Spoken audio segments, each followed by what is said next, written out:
Aspiranti Dungeon Master, benvenuti. Io sono Arbrus e oggi parleremo della vostra prima one shot.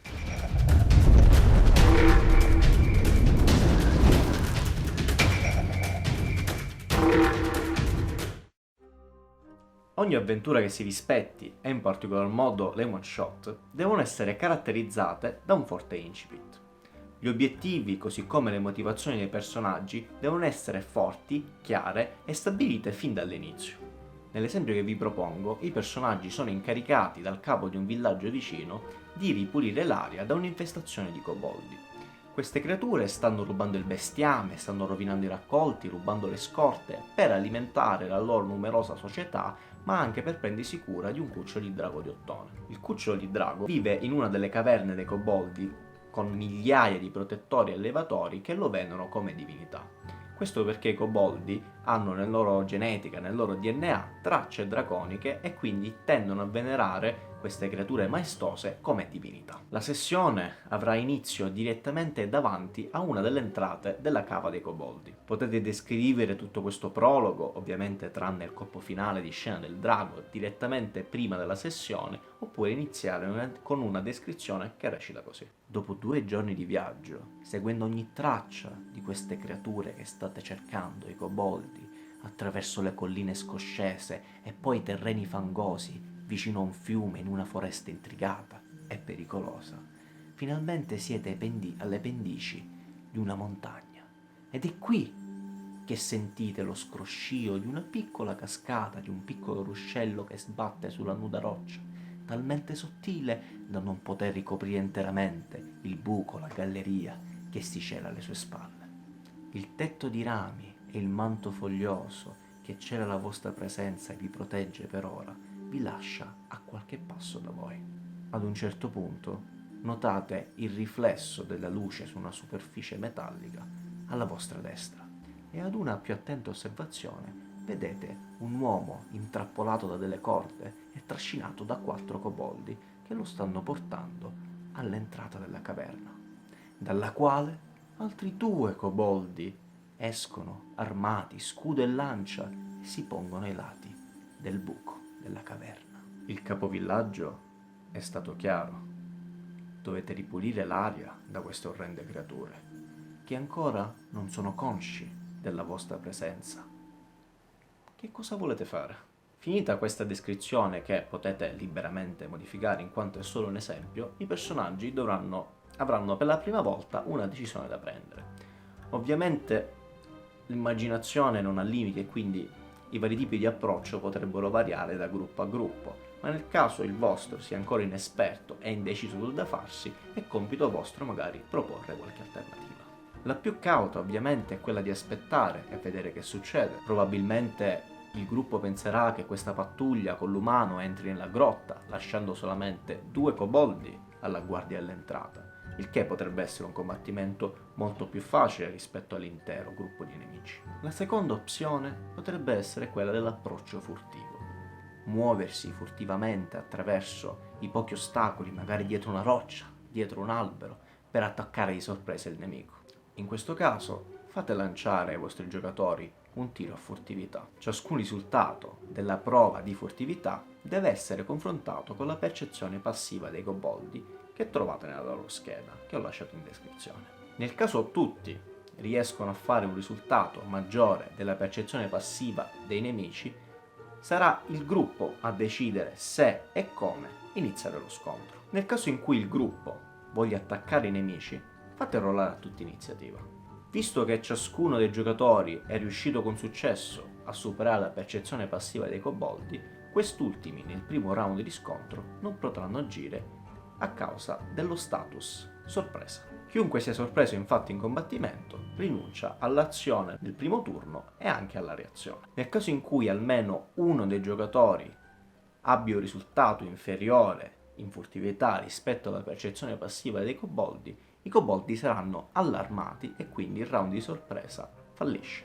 A seconda del risultato potete allarmare così tanto i koboldi da scovare la posizione di costui che ha tirato un risultato basso e di attaccarlo, oppure semplicemente di aspettare la mossa dei giocatori e di rollare l'iniziativa. visto che nessuno è sorpreso, i round proseguiranno normalmente. Semplicemente potete aggiungere il fatto che chiunque abbia tirato un tiro abbastanza alto da superare la percezione passiva dei nemici abbia vantaggio sul tiro a colpire, sul primo tiro a colpire. Il numero dei nemici è abbastanza indicativo. Ho voluto mettere 4 koboldi di pattuglia e 2 all'entrata con un ipotetico party che abbia almeno 5 persone. Quindi il mio consiglio è quello di avere un numero di nemici pari al numero di giocatori più 1 o inferiore. L'importante è che qualsiasi scelta i giocatori prendano ci siano degli elementi dinamici e variabili che cambiano la situazione. Nel caso del combattimento potete aggiungere delle meccaniche che non trovate nel regolamento, come quella di liberare l'umano. Fate usare un'azione a uno dei personaggi, magari con una prova di mano, una prova a destrezza, per poter liberare con successo l'umano, e quest'ultimo potrà unirsi al gruppo nella battaglia ed essere un elemento di vantaggio nella stessa. Un'altra idea che può essere interessante è quella di far scappare i koboldi nel caso in cui il gruppo stia vincendo in maniera travolgente e quindi i feriti cerchino di entrare nella grotta per avvertire tutto il dungeon o magari per chiamare rinforzi. Fate vedere al gruppo, fate notare a uno di loro che quel koboldo sta scappando e permettete loro di fermarlo. Questo perché un ruolo importante del Dungeon Master è quello di educare i suoi giocatori. Un altro possibile approccio è quello dell'incontro sociale con i koboldi. Infatti, se guardate nella loro scheda, vedete che tutti i koboldi parlano il draconico, così come anche il draghi. Nel caso in cui nel vostro gruppo ci sia qualcuno che parla la stessa lingua, permettete loro di fare qualche prova a persuasione, di interagire con un dialogo con queste creature e magari chiedere loro di liberare l'umano, piuttosto che combattere. La mia idea per quest'umano è che lui sia un bandito venuto a conoscenza della presenza del drago e volenteroso di uccidere la creatura per un ricavato. Quindi il bandito, se liberato, potrà unirsi ai giocatori fingendo di voler collaborare con loro, di liberarsi di questa minaccia dei koboldi, senza rivelare loro la presenza del drago. Una volta davanti al drago, dentro nel dungeon, alla fine dello stesso, potrà essere un colpo di scena quello che lui attacchi la creatura o la istichi allo scontro, in modo da poterlo uccidere per il suo tornaconto. Questa azione ovviamente è malvagia. I cuccioli di drago, specialmente se metallici, sono degli esseri benevoli, magici, rari, quindi è illegale l'uccisione di questo tipo di creatura, almeno nel mio mondo. Tenetevi in riservo, come asso nella manica, questo piccolo colpo di scena per sorprendere ciascuno dei vostri amici. Tutta questa racchiudeva la prima sfida di questa sessione e adesso i giocatori avranno l'occasione di addentrarsi nell'oscuro e pericoloso dungeon dei koboldi, che sarà differente a seconda di come è andato tutto il combattimento, la furtività in questa prima parte della sessione. Il dungeon infatti avrà 2 modalità: una modalità cauta e di infiltrazione, nel quale i koboldi non hanno idea della presenza dei personaggi, e la seconda, lo status di allerta, cui i koboldi saranno pronti alle imboscate in qualsiasi punto del dungeon e avranno attivato anche la maggior parte delle trappole. Adesso passiamo passo passo con la mappa davanti alle varie stanze, ai vari punti e luoghi del dungeon. Eccoci finalmente davanti alla mappa che ho preparato con voi. Ho usato Dungeon Painter Studio, che potete trovare su Steam alla modica cifra di 15 euro, ed è un tool importantissimo per chi come me non ha chissà che grandi doti artistiche, perché offre a tutti noi la possibilità di utilizzare vari tool preimpostati come i terreni o i muri o vari tipi di texture che aiutano nella costruzione semplice di un dungeon. Potete trovare in descrizione 2 versioni della stessa mappa, una con gli appunti destinati al Dungeon Master e una senza per i vostri giocatori. Cominciamo ad analizzare passo passo la mappa per Dungeon Master. Come potete vedere ci sono diverse vie, dalla grandezza, dalla larghezza differente, e quindi è importante che i vostri giocatori abbiano un ordine di marcia prestabilito. Gli avventurieri entreranno dall'area 1, in cui sono presenti due elementi, come potete vedere dai rispettivi token, una L che rappresenta una zona luminosa e una T che sarà la prima trappola. Tutta l'area 1 è un piccolo e lungo corridoio nel quale il party deve procedere in fila indiana. Per questo è fondamentale magari suggerire ai vostri giocatori l'ordine di marcia con i personaggi più robusti sul fronte, mentre i personaggi più debolucci con meno punti vita nelle retrovie, in modo da educare i vostri amici su come affrontare nel miglior modo possibile qualsiasi dungeon. La zona di illuminazione è rappresentata da una piccola torcia che influenzerà l'area attorno al token L 4 quadretti avanti e 4 quadretti prima dello stesso. Quindi in quest'area tutti i giocatori hanno una visibilità normale e chiara e saranno magari capaci di individuare sia il tunnel extra rappresentato dalla linea marrone che la trappola T.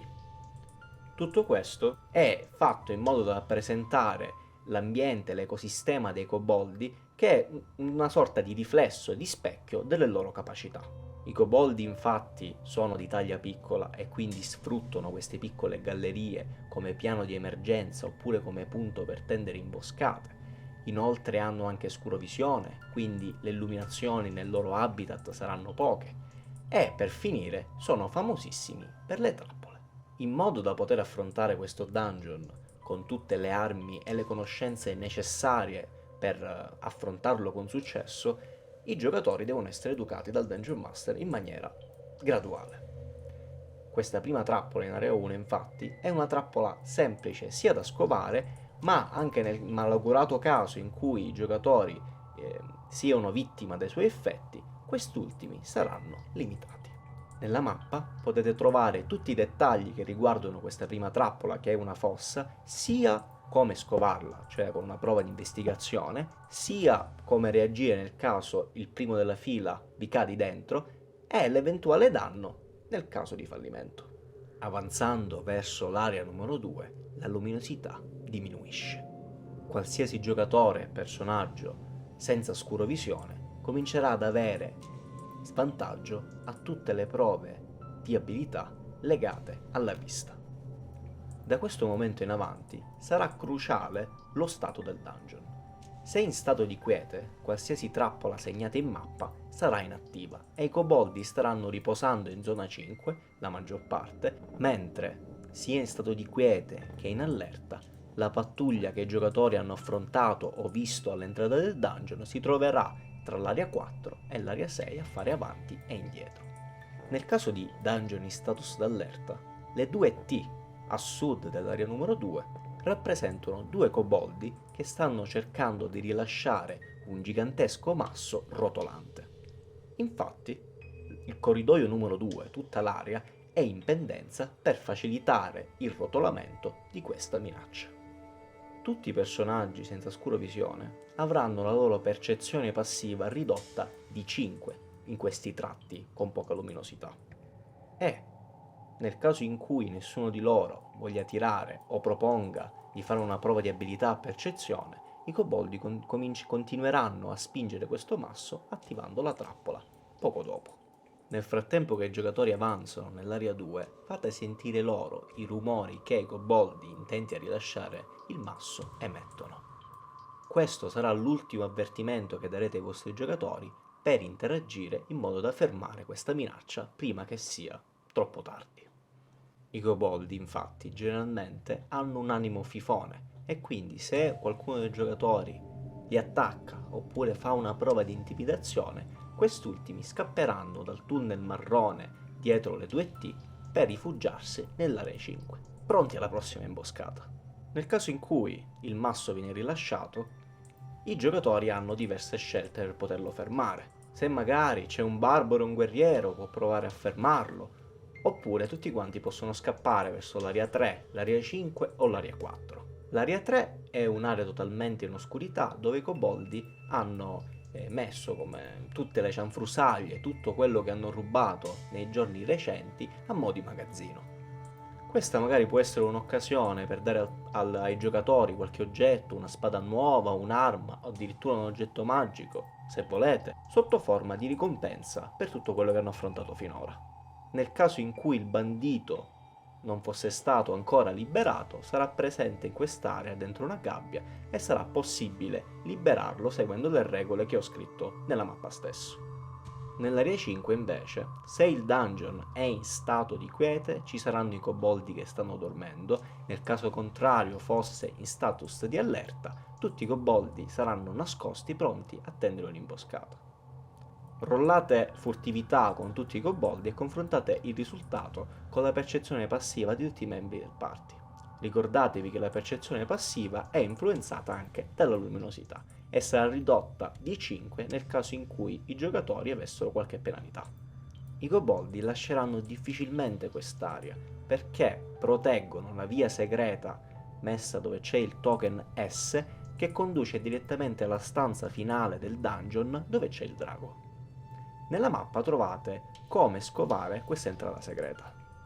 Se invece il party ha deciso di correre verso l'area 4, prima affronterà un intermezzo nell'area 2A dove ci sono due piattaforme laterali simboleggiate dalla lettera T, dalla quale due koboldi, una a sinistra e una a destra, attaccano il party dalla distanza, e in area 4 invece c'è un grosso buco destinato a contenere il masso.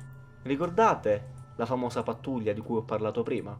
Bene, se ancora è viva, avrà cosparso tutta la superficie dell'area 4 di olio, rendendo il terreno molto sdrucciolevole. Questa sarà l'ennesima sfida per i vostri giocatori che, per evitare di cadere, faranno dei tiri ad acrobazia oppure dei tiri salvezza a destrezza per non finire nel buco rappresentato dall'area T. Oltre che fare una caduta di 6 metri con 2 di 6 di danno per regolamento, ci sarà pure il rischio di essere schiacciati dal gigantesco masso. Ovviamente in questa parte procedete lentamente, rendete tutto emozionante, in modo da poter far interagire i vostri giocatori per aiutarsi l'uno con l'altro per evitare una morte orrenda. Ed eccoci finalmente nell'area 6, stanza finale del dungeon. Ricapitolando, abbiamo affrontato il combattimento o la prova furtività all'esterno del dungeon come sfida numero 1, diverse trappole come sfida numero 2, un probabile combattimento in zona 5 come sfida numero 3, il salvare il bandito dall'area 3 come sfida numero 4 e, come ultima sfida, avremo questo incontro col cucciolo di drago. Oltre che arrivare da zona 4, è possibile arrivare in quest'area attraverso il passaggio segreto da zona 5 per arrivare in questa mezzaluna che ho disegnato nella stanza finale in una zona di vantaggio di circa 3 metri di altezza. Ovviamente questa è un'arma a doppio taglio. Se i giocatori hanno scoperto la via segreta, potranno sfruttare la posizione di altura per vincere facilmente il combattimento. In caso contrario, i koboldi in area 5, se ancora vivi, potranno supportare il drago in caso di combattimento dallo stesso punto di vantaggio. Ho pensato a diverse modalità di approccio a quest'ultima sfida. Il primo metodo per approcciare il drago è quello di un incontro sociale, se qualcuno dei personaggi conosce il draconico. Infatti, nonostante in uno stato ancora giovanile, impetuoso e molto istintivo, il drago potrebbe essere disposto a parlare pacificamente. In questo modo, magari, i giocatori potranno convincere il drago a guidare i koboldi verso altre zone, altre aree e liberare finalmente i villaggi limitrofi a questo dungeon. Oltre che a conoscere la lingua draconica, ovviamente questo incontro sarà caratterizzato da una prova di abilità a persuasione. In caso di successo, il drago convincerà i koboldi a lasciare in pace i villaggi vicini, in caso negativo potrà iniziare lo scontro. Essendo comunque un drago metallico, la sua prima modalità di approccio sarà quello di mandare via gli intrusi, non vorrà ucciderli, ma non dimentichiamoci del piano segreto del bandito, se ancora vivo e presente nella scena. Costui farà sicuramente di tutto per istigare allo scontro contro la creatura per il suo ricavato e cercherà di convincere i giocatori ad allearsi con lui. lasciate totale libertà ai vostri amici di decidere da che parte schierarsi e date inizio allo scontro. Essendo una caverna e un'area molto grande, questa numero 6, aggiungete degli elementi per rendere la battaglia più entusiasmante. Potete utilizzare rocce, stalattiti e stalagmiti per rendere delle possibilità di copertura dai soffi del drago, dagli attacchi dei koboldi. In base alla grandezza della copertura ci saranno dei vantaggi alla classe armatura di più 2 per una mezza copertura e di più 5 per una copertura a 3/4. Siamo giunti finalmente alla fine dell'analisi di questo dungeon, adesso è tutto nelle vostre mani, aspiranti Dungeon Master. Ricordatevi che lo scopo di tutti voi è quello di divertirvi. Consiglio infatti di rimandare qualsiasi commento, qualsiasi disputa di regolamento alla fine della sessione, in modo da non rompere il flusso narrativo e l'esperienza. Risolvere questi problemi alla fine della sessione sarà fondamentale per la crescita sia vostra come Dungeon Master che dei vostri giocatori. Nel prossimo video di Essere un Dungeon Master parleremo delle fondamenta necessarie per la creazione di un gruppo stabile per una campagna duratura. Il video sarà diviso in 2 parti. Nella prima parte ci saranno una serie di premesse, di regole al tavolo, da esporre e da decidere insieme ai vostri amici, mentre nella seconda ci occuperemo della creazione degli eroi o dei cattivi a seconda dei casi e di come sfruttare le idee dei giocatori per la costruzione di una campagna vostra oppure per aiutarvi nella scelta e nella guida di una campagna prefatta. Come sempre vi invito a chiarire ogni vostro dubbio commentando qui sotto e di supportare il mio lavoro se è piaciuto iscrivendovi al canale e lasciando un mi piace. Arrivederci e grazie.